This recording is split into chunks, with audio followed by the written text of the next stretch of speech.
Most people communicate from a place of the way they want to receive information instead of who they're talking to. It's because we all know our preference. I mean, I want to hear your story. I'm all about people. I can sit and talk for hours. I can chase little rabbits, that's shiny object.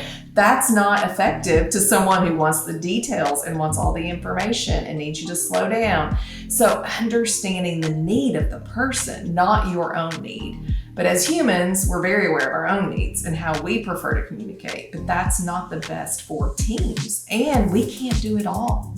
Understanding that we don't have all of the different behavioral aspects in communication available to us. Not anybody can do it all. We need each other, which is what I love about the team building that I do, because my strengths might be something that you're lacking and vice versa. And so how do I lean into your strengths so that we as a team can collectively move further than I can individually? And so how do we get to the results faster without having to rework projects? And that starts with really listening and being able to communicate in healthy, productive ways.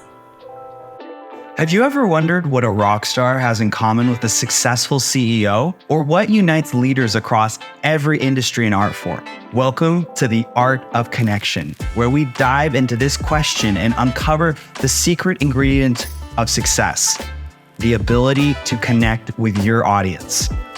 It's not about numbers though. It's creating a meaningful, powerful connection. And it's this connection that shapes outcomes, influences careers, and makes a lasting impact. So strap in and let's figure out how we can connect with our audiences in the art of connection.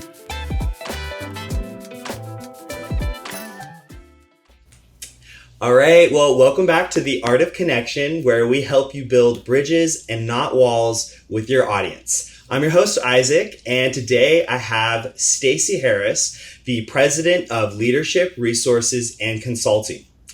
Just to read a little bit about her to give you an idea of the breadth and just what she's done. She's a really amazing person, first off. She has more than 28 years of experience in helping organizations use assessments to effectively meet their human capital needs. Now, also just as a quick disclaimer, I'm pulling some direct sentences from her website because she's her about me section so accurately described. No, it was funny because it's pretty lengthy. But I was trying to figure out what I wanted to put in, and I'm like, I don't want to cut any of this because it's you all it has asked me. I could have sent you the one little paragraph. That is enough. Well, here you can give me feedback when I get to the end of yours right here. But I did massage it a little bit just to bring it down. But it is so cool. I highly recommend, if you hear anything in this that's super really interests you, please go check out her website. But anyway, moving on just a little bit, Stacey has worked with Fortune 500 corporations, nonprofits, government organizations, educational institutions, and small businesses throughout the U.S. and internationally to help employees and managers learn the behavioral skills and emotional intelligence skills needed to communicate more effectively in a wide range of applications such as management, development, team building, sales training, and more. One sentence I really liked from your little about me section was her most rewarding moments in this industry are the looks on people's faces when breakthrough invites a greater understanding of how they are wired, a shift that can successfully affect every area of their lives. She has also won numerous awards in training, consulting, and entrepreneurship. And from my personal experience with her, for knowing her about 4 years, and kind of we're a little bit more at the acquaintance level, I would say. Hopefully maybe we can bump that up to closer acquaintance after this conversation. But anyway, what I have seen Stacey either speak or gotten the chance to talk with her a little bit, just a really, really amazing, effective communicator. And that is exactly the reason why I wanted to have her onto the Art of Connection. So did I miss anything, Stacey? Is there anything in there that you want to get in there, or? You are so kind. Thank you so much. And I will say, I need to update my website because I have now, it's over 31 years of experience. I started in 1992. So yeah, lots of experience helping individuals and organizations learn how to communicate. It is my passion. So Happy to be here. Wow. Thanks for inviting me. Yes. Well, thank you so much for coming on. So I think the thing I didn't actually really see on your website, and I'm not sure I've heard exactly you speak about this part of your life, but I would love to know, like, what was kind of the atmosphere, the environment, what happened that you kind of decided to really like lock down on this? And now 31 years later, you just said you're passionate about it. That's pretty amazing. What happened that you decided to really just dive in on this? And That's a great question. So I actually have a degree in computer science, which has nothing to do with what I actually do currently, but it's how I landed this job. And so I graduated and was getting married and living in a small town, figured I'd probably have to commute to a larger city to work in that field.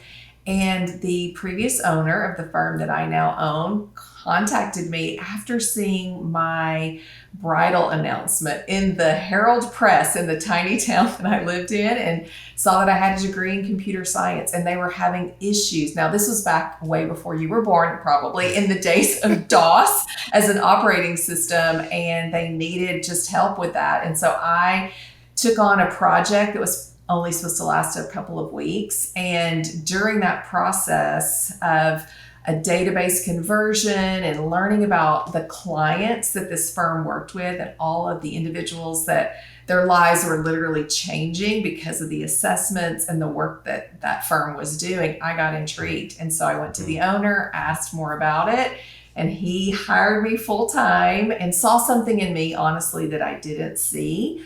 I knew I wasn't a programmer. By my junior year in college, I knew I'd spent way too much of my parents' money and I didn't want to change course. But we had projects that we were doing our senior year, and I was chosen kind of as that spokesperson to stand in front of the department heads and the parents and all of the people and do the presentations. And I could speak the language. I knew how to program.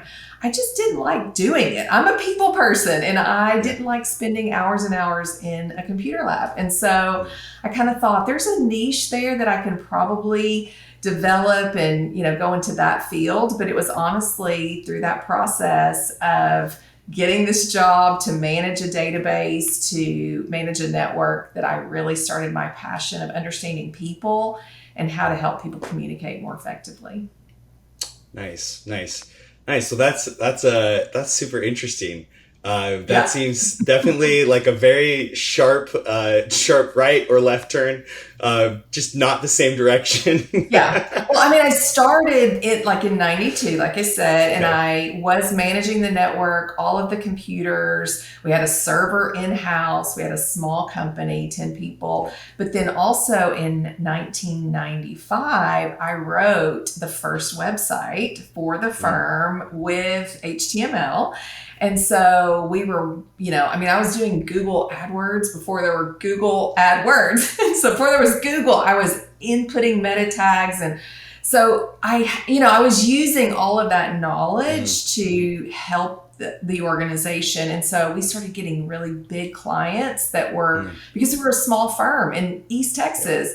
And we started I used it, but then also started moving into the consulting and training and communication field. And then probably by the mid 2000s, I was no longer managing all of the network, everything was in the cloud and things were changing and transitioning. And so, I did start there and used it some, but then evolved over time. Well, now that's amazing. And I feel like that's a really great story. I always love to take a second just to encourage somebody who's listening, maybe feels like trapped in what they're doing. Like that's such a cool example of finding out where you eventually wanted to head. And just as encouragement, if you're listening and you're feeling kind of stuck in what you're doing, or you're not sure if it's optimal, or if you do know what you're doing, I think specifically for the people who maybe don't feel like they know what they're doing or what they're doing, that's so encouraging and so cool, just to hear how your experience and how you're able to pivot to something so different, or maybe not so different. But no, I love that. That's I mean, from awesome. where I am today to where I was 31 years ago, it's completely different. But along a process, it was just taking the next step, the next open door. And it just really so it didn't feel like a hard pivot. It felt really easy. But when you hear it just in, isolation, it does sound like, wait, what? Computer science to what you're doing now. Yes. So. No, I can actually, kind of visualizing it. I can see, it kind of, you just keep heading towards the project or the management side. And then, you're working with people and you kind of just keep choosing, you get the right or left turn, and maybe instead of the technical, you're going more towards the people side. And for whatever anybody's journey looks, I love that. And that is so cool. And I love also, that you were ultimately able to continue to go the direction that was, really resonated with what you're passionate about. So I love that so much. So, okay, so that's it. Also, one thing I did forget to mention is you do a lot of work with us. I guess it does talk a little bit in the about me part that I did mention, but it's whenever I've heard you speak often you're talking about personality assessments, and these are tests that are have been created in conjunction with like psychologists, or how does that usually? Absolutely. Yeah. So we use a lot of assessments. So all of the training, the communication work we do is around assessments. So the individual would first take a self-assessment and really kind of understand communication style or their emotional intelligence levels, or, what drives them. So we have kind of 3 assessments. Some people think personality. It's really more behavior and communication, similar. But you can coach someone to change how they communicate. You don't want to coach them to change their personality. So we're really about self-awareness and understanding how you communicate, how others are receiving you, being able to pivot quickly. Do they need you to speed up? Do they need you to slow down? Do you need to stick to business? Do you need to talk personal? And then how are your emotions impacting you? And your decision making. And it's a lot of brain science. So yes, their assessments are developed by doctorates in psychology and all kinds of human behavior studies, over 50 years of research that's been put behind all of these assessments that we use. Wow, nice. That's, no, I love that. And I love just the emphasis or the thing that you specifically noted there, not necessarily changing people, but helping to equip them with how they can more effectively. I feel like even it's learning how to show who you are and learning how to see better who other people are. And I love that. I think that's a really important distinction. And, for anybody listening, I really hope, that can kind of translate, that obviously, we're all on a journey, and there are areas that we can continue to improve on. But there's, even within that journey, there's such a value on learning more of who you are and what already comes naturally to you, what you already naturally care about. And again, with the area of connecting with your audience, that is so important, that you are kind of always continuing on that journey of learning more about who you are, and that, communicating isn't just about learning how to say all the right things, but it's also, like you said, having that self-awareness. But then, even then, it still is so exciting that, you can learn who you are, but also without affecting the integrity of your personal identity, you can still learn how to best engage with other people.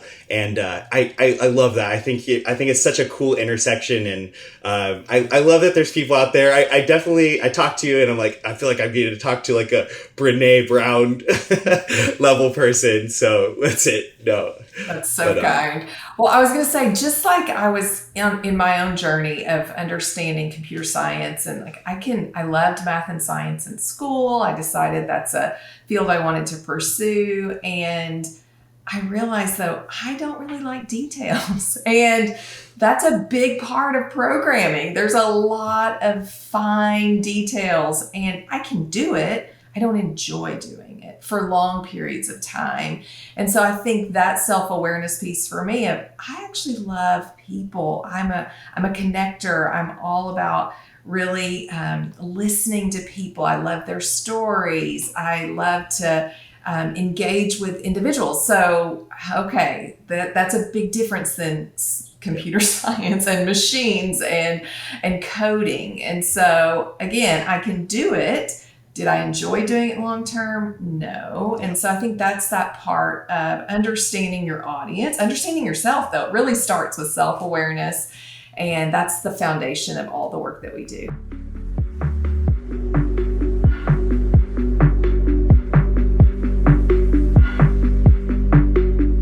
What's been one of probably your most meaningful kind of milestones, specifically in this area of like communication? Maybe it was like a really, really difficult case. Maybe it was an organization that was like about to like shut down and it turned the other way. Or maybe it was something more personal of like, wow, I never thought I could do something like this. But I'd love to hear what was a big milestone for you in your career.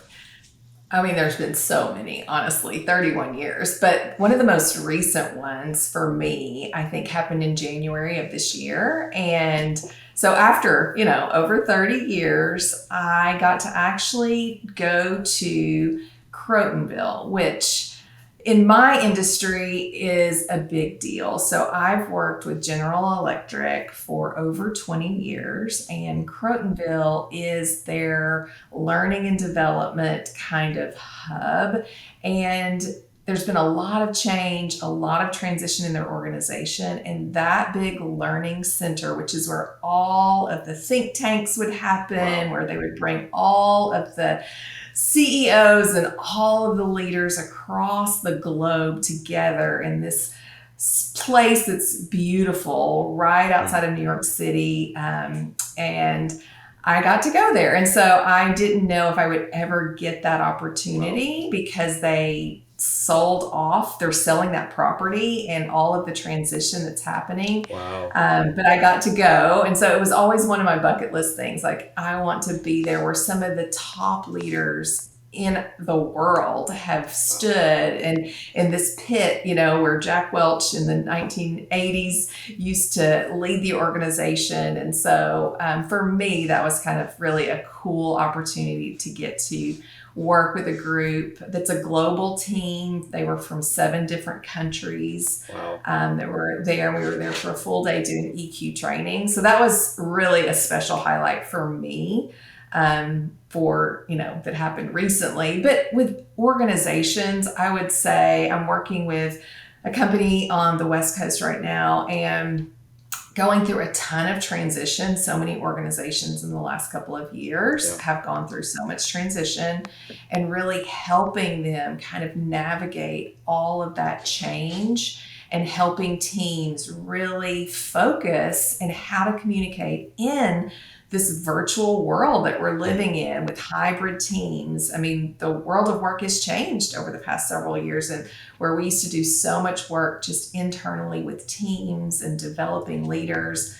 Now it's, hybrid teams. Some are completely virtual. And how do you communicate with people when you can't see their body language, when the tone of voice is different, when all of the cues that we used to pick up on and see are no longer there? And so that one specific organization, it's been really meaningful to see them embracing all of the complexity of teams in this day and age that we're living in, and really wanting to learn, wanting to grow, and seeing those changes happen. It's been really meaningful.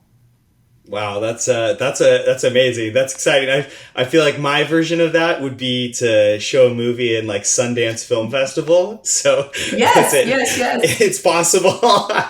That's amazing. Literally, that's amazing. I wrote it on a dream board 15 years ago. I put that. It was like if for me personally, like I feel like that would be something to strive for and to dream for. And 2 years ago, when it was all over national news, they were selling the facility, I was just like, kind of crushed. Like that's not going to happen. So when I got the email, I mean, I cannot tell you, I'm reading in person.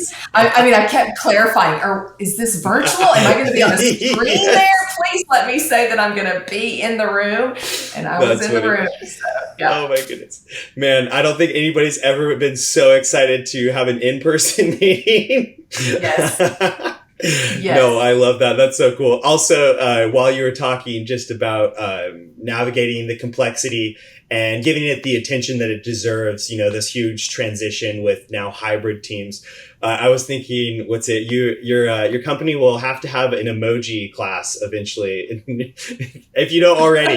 Just a class completely dedicated to emojis on Slack. So yes. Slack, they really, and Zoom, I feel like Teams, and all of the all of it.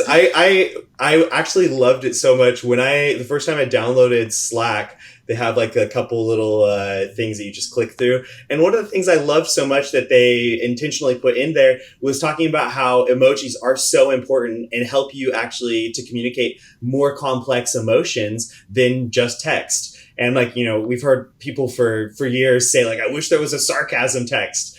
And really, like with an emoji, there is like a sarcasm font. Like, so anyway, all of it. Yes. Yeah, exactly. Yeah, and our children, they'd be like, "What's wrong with Dad? Why did he just said no?" And there was no, emoji, nothing. Yeah, it's like no, that's like a red flag.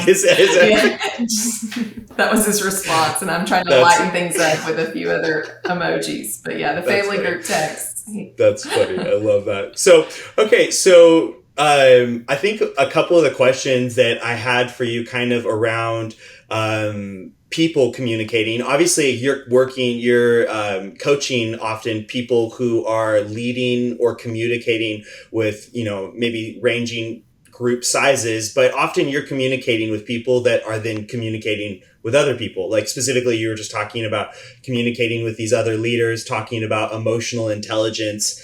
And I would love to get your perspective on two questions. What's the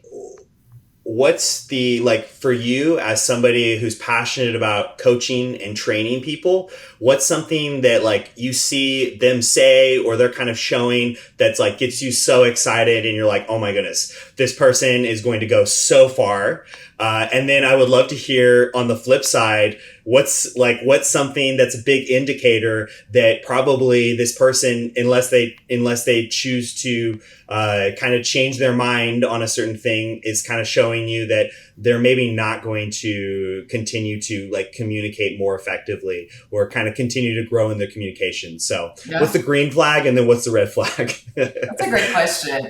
There are a couple green flags, honestly. Someone who knows how to listen and ask some really great questions and stay curious and not get emotionally triggered, because we're human and we all have emotions. And when we are in that heightened emotional place, our amygdala takes over and we actually don't have rational thought. And so we teach that in our EQ class. So helping people regulate emotions. When I see someone who's not listening, they're triggered, they're responding, or they're really reacting instead of responding from a place of curiosity and leaning in, not making assumptions, all of that. I'm like, okay, there's so much opportunity for growth and for advancement and for you to lead well. Whereas the opposite is also true. When someone is not listening, when they are making judgments based on their own triggered response. And you can see it, their body language just changes, their tone of voice changes.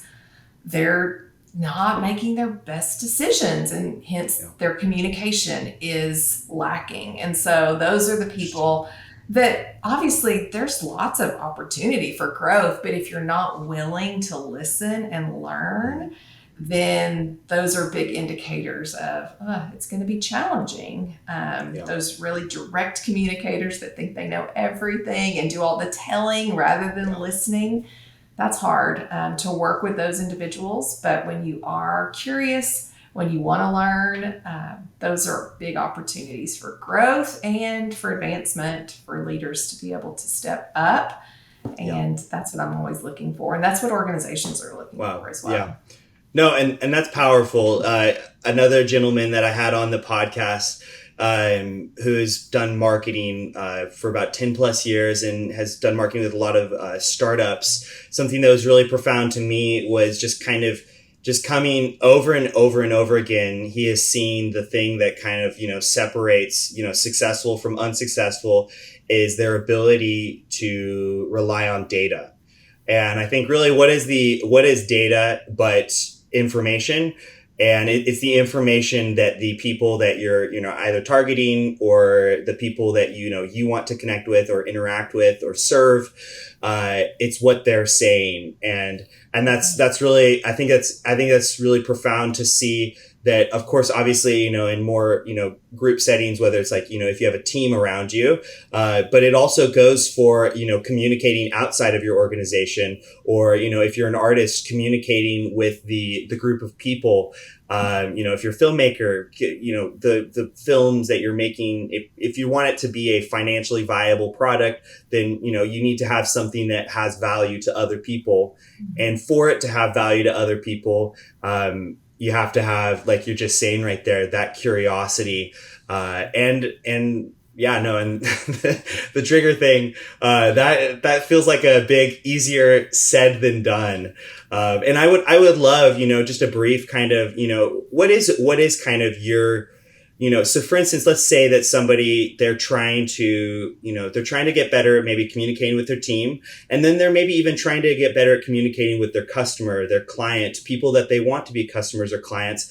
And they've, conducted some research. They've maybe asked questions and they're just really not liking what they're hearing. Or maybe they feel like what the people that they're asking are saying is like, well, you're asking me not to be me, or, I think we can have a lot of different thoughts that go through our head, but what would be your encouragement to somebody who is maybe feeling really upset, or just feeling like they are not really able to kind of receive what the people who are giving them feedback are saying? Yeah. Most people communicate from a place of the way they want to receive information instead of who they're talking to. And so, I'm a high I in the disc language, which is someone who's very outgoing. You've noticed I talk with my hands. I've been really aware since I see them kind of flying in front of me that I'm trying not to. And that can be super distracting to some people, or it can be really connecting to other people. So that understanding piece of your audience, not just your preference, because we all know our preference. I mean, I want to hear your story. I'm all about people. I can sit and talk for hours. I can chase little rabbits, that's shiny object. That's not effective to someone who wants the details and wants all the information and needs you to slow down. So understanding the need of the person, not your own need. But as humans, we're very aware of our own needs and how we prefer to communicate, but that's not the best for teams. And we can't do it all. That's the other thing I think most people miss out, or the understanding piece of understanding that we don't have all of the different behavioral aspects in communication available to us. Not anybody can do it all. We need each other, which is what I love about the team building that I do, because my strengths might be something that you're lacking and vice versa. And so how do I lean into your strengths so that we as a team can collectively move further than I can individually? And so I think it just starts with self-awareness, obviously knowing who you're talking to and being able to, I talk a lot about style flexibility, adapting. How do I flex in the moment so that not only can I communicate my needs, but I'm able to really hear you so that we can meet in the middle instead of making assumptions, because we all make assumptions that are not always correct. So how do we get to the results faster without having to rework projects? And that starts with really listening and being able to communicate in healthy, productive ways. Wow. Yeah, that's a great answer. It actually really perfectly leads into the next question I had for you. So I would love, and this is kind of stems a lot from my curiosity, is so here, let me just read exactly what I wrote. So it's easy to create an internal narrative of what people around you want to hear, and I think right there you're even talking about creating an informed understanding of what people, like what the most effective way to communicate with them, as you just mentioned, kind of style, and being able to move into a style that maybe isn't kind of more the most natural to you, but is something that's really important to them. And I would love to hear what are you kind of looking at in how that looks, that you're not crossing the line of becoming kind of a different person, Sure. or how does that look? And I think from the angle of, excuse me, when I'm talking with people, I do the law. I can imagine it'd be very distracting for a podcast, so sorry if you're listening, but so for even, from a marketing angle, or from, the angle of somebody creating, media of some form, how is it that you can kind of learn to adapt to maybe feedback or learning about a different style that somebody communicates in, without compromising kind of your own identity? Absolutely. That's a great question. And that is kind of the balance, honestly, of understanding how to communicate, because I am who I am. It's where I'm most comfortable. When I'm stressed, when I'm fatigued, I'm going to slide back to my comfort zone. And so I'm not actually able to flex and adapt when I am in those kinds of situations. But when I am comfortable and, kind of have those margins and I'm able to flex, then we have those opportunities to be able to do that. So you don't want to compromise who you are, but you really do need to understand who you're talking to. And so the DISC language is what our assessment is around. So dominance, influence, steadiness, and conscientiousness are those aspects. And I kind of know, I've been doing this for 31 years. I know the population scores. I know kind of in the US, okay, about 18% of the population are those direct communicators. A big portion, and this is normed in the last couple of years, that outgoing, interactive, connecting, that's, over like 32% of the population. And then we've got that steady style. It's also about, 31% of the population. And then that conscientious, very precise, detail focus, again, about 18%. So I know that. And I know, when I'm going into an organization, and I obviously, they've taken the assessment. So I can totally tailor my training to my audience, but I also, DISC is a language. You can learn it. It's observable. I like to say we walk around with our graphs kind of stamped on our foreheads. And so you can just sit and watch people. And I, again, have been doing it so long, just like you learn Spanish or French, you can learn to speak DISC. And so through observation, you can listen, observe, watch, and then know how to tailor that. And that's something that we teach people, is how do you observe your audience? How do you know how to tailor? Obviously, I'm that outgoing person. So are you, Isaac. You've been talking with your hands and stumbling over your words, and you get really excited. And we both have huge smiles on our faces. That's the outgoing style. That's all about connection. And so if we just talked all, we'd lose, the audience. But being able to focus and listen and do all of the things, that's flexing.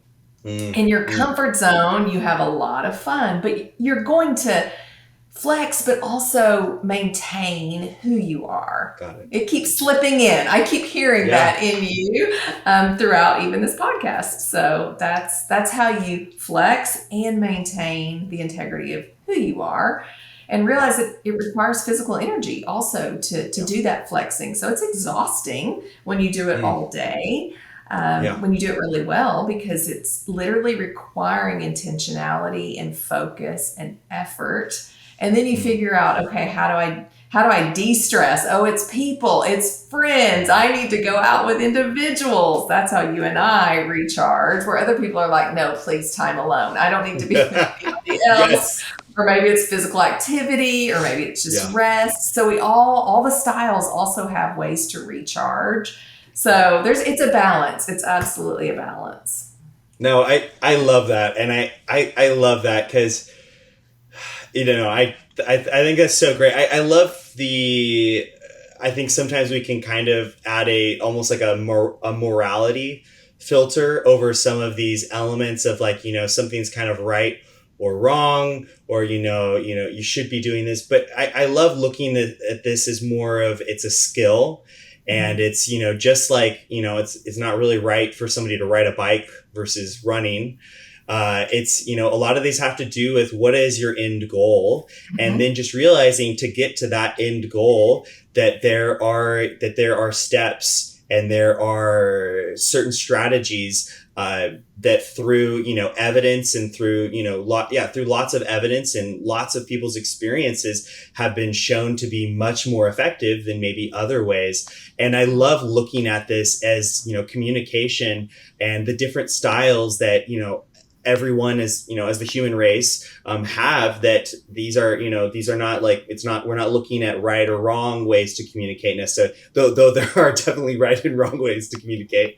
But some of these more style preferences and, these different things, they're just there. And it's important to know that they're there, and it's important to kind of factor them into what is your end goal? What are you trying to achieve? I love that so much. That's awesome. So, and that's really what we teach. There's no best style. There's no, like you just said, right or wrong. Some of us think, I think I hit the jackpot. I must have the best style. There's always one of those people on the team, and I'm like, no. There's no best style. We're just all different.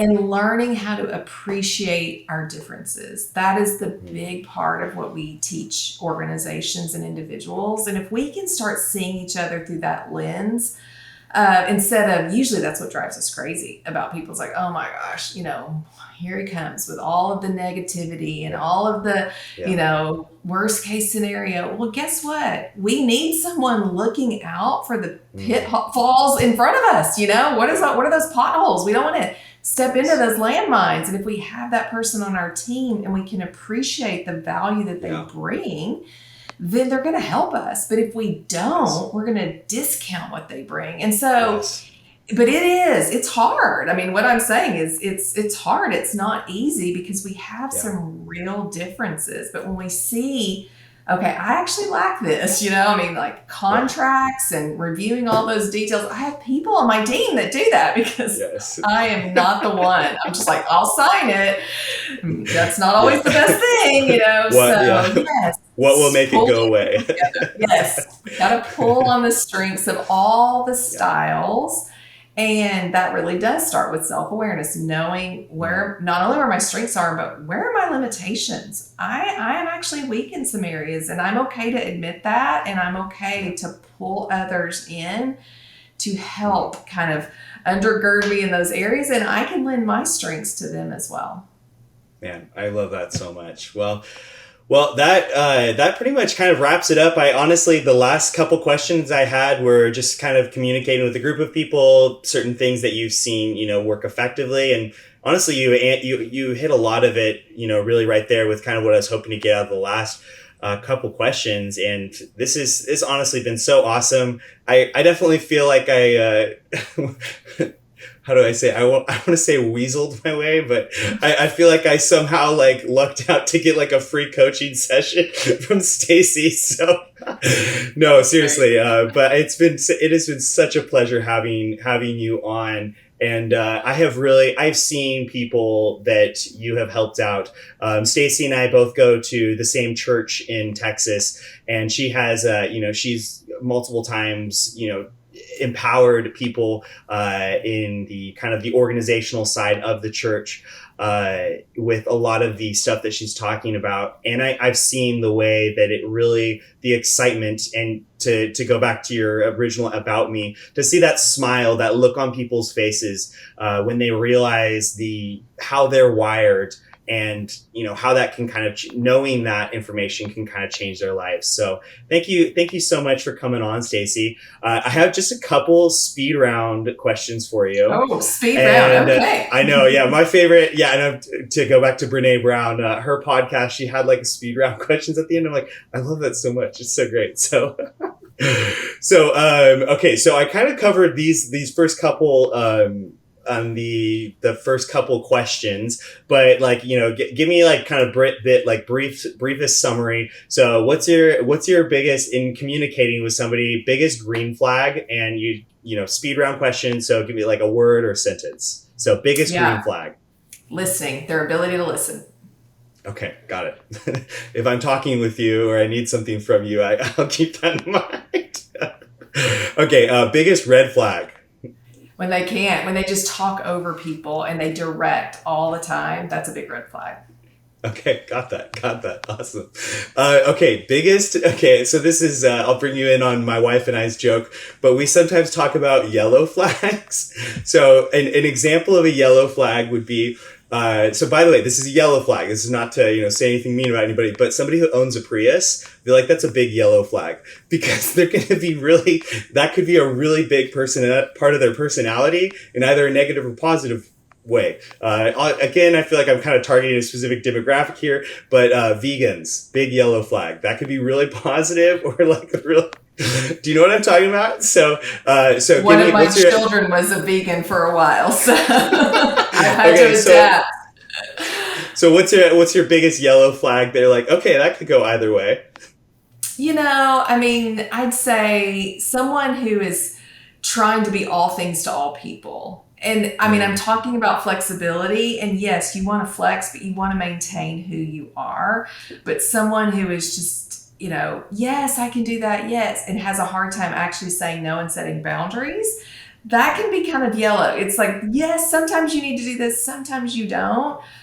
So I like clarity. I think clarity is kindness. I will quote Brene Brown there since you were mentioning her podcast earlier. It's so true. And so ambiguity is hard for me, even in places where people are trying to adapt and flex. That's more of a yellow flag. Got it. No, I love that. Way to take my funny question and give like an actually really substantial answer. I really love that. That's a good one. And yeah, I would definitely agree that that's something that you want to take note of and kind of inspect there, because it can, I think ultimately it needs to be refined into something. But no, I agree with that. So, okay. So the last couple, but are you like vegan or Prius? Are you asking me like silly questions and I'm still on the, let me just think through all my communication list. No, I was being ridiculous and I would have been prepared for either way, but you actually gave a great answer. Okay, so good. If you have another yellow flag, that's awesome. But you definitely went above and beyond with that answer. So give me your favorite song. Favorite song. Okay, I'm going to age myself. It's Dancing Queen by ABBA. Nice. It was my ringtone in the early 2000s, with my flip phone. Are you a Mamma Mia fan? I'm a Mamma Mia fan, yes. Nice. Okay, I will be honest with that. I think that is such a beautifully filmed movie. Like the cinematography, the colors, obviously, where they are, is so beautiful. I think the story is honestly kind of awful. Like I think it does not. Bankrupt. My daughters, grew up watching it because I love it, and I told them, I was like, this is morally bankrupt. Okay, so we're not taking anything of that, but yes, the cinematography, the music, yes, of course, all yes. of it is. Yeah, beautiful. yes, exactly. And I think for me, it's even like I feel like the story just kind of I'm not entirely certain it's an arc. It just kind of feels like. So last two questions. Another silly one. Favorite movie, and then I'll get a good one from you on the last one. Favorite movie. Oh goodness. I like Ever After with Drew Barrymore. I will go back and rewatch that Cinderella story. Yeah, I kind of love that one. My husband did make me watch John Wick recently. That is not a favorite. I can just tell you, not a favorite. He knows me. He knows what I like. I am the rom-com, all of that. You don't like dogs? Is it because you don't like dogs? I love dogs. And he tried to sell me on this dog and this love story, and I'm like, no, I'm not buying it. It's not there. It's not there. No. And I started with John Wick 4. Like, that's wrong too. Like, you should have built up to that. So. Yeah, that was definitely the deep end right there. Although I will say, if you watch the first one, it's kind of the whole thing is the deep end. Like, it very quickly, it's like, this is not a dog movie. Yes, well, I did go back on a flight recently traveling, and it was there, and I was like, okay, but the good news is I could fast forward some of the scenes because I had control over it. So some of those, what did he say? It's stylized. It's, and I'm like, it's killing, and we're going to just move past all of that. Okay, we'll tell Shane if he needs somebody to go with. I'll go. He can invite me. We can talk about the cinematography. He knows I will never go again. Yes. Awesome. All right. And then the last question, what's your advice to someone who wants to connect to their audience? And so remember, speed round questions, so no pressure to give a huge thing, but what's your advice? Yeah. So understand your audience. First of all, really think about your audience and put yourself in their shoes. What would you want to be told? What would you want to hear? What would be meaningful for you? That's really my advice. Yeah. Man, awesome. Well, that clip will probably make it to LinkedIn right there. Just that one sentence. So, no, I love that. So, thank you so much, Stacey, for coming on. You just have a great rest of your day. And last thing, where can people, anything notable that you have going on? Like I said, again, your company is... So sorry. Leadership Resources and Consulting. So I did, 31 years of experience. What I did during COVID is I got on social media. Now I'm not really posting much anymore. I will say I'm back with clients and very busy, but I am on Help for Leaders on Instagram, and also have a podcast called Help for Leaders. I filmed quite a bit of content on communication, on emotional intelligence, on just leadership in general. And so that's on YouTube, also under Help for Leaders. Obviously, our website is disc-report.com. So that's the assessment that we use. Yep. And those are really the places to find me. Awesome. And that is DISC. So, but I'll plan to put that stuff in the description. So great. Awesome. Well, you have a great rest of your day. Thank you so much again for coming on, Stacey.